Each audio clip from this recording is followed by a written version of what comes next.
অন্তাক্ষরী কেমন হলো? ভাষণ হচ্ছে এখন, খুব ভালো হয়েছে, খুব মজা করেছি। ৬টা না ৭টা ইয়ে ছিল, স্টেপ ছিল। প্রথম স্টেপে ছিল ওই প্রথম অক্ষর দিয়ে গান করতে হবে, প্রথম স্টেপ ছিল।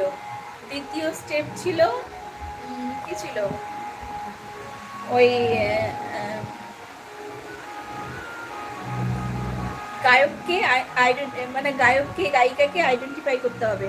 তৃতীয় হচ্ছে হিন্দি ভার্সানটা বাজবে, তোমাকে বাংলা ভার্সানে করতে হবে, আইডেন্টিফাই করতে হবে। চতুর্থতে ছিল হচ্ছে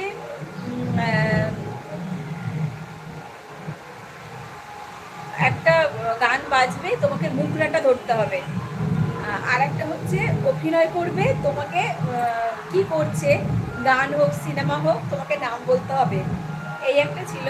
আর লাস্ট ছিল যেই অক্ষরটা উঠবে ওই অক্ষরটা দিয়ে 1 মিনিটের মধ্যে তুমি যতগুলো গান করতে পারবে আর কি, কতগুলো গান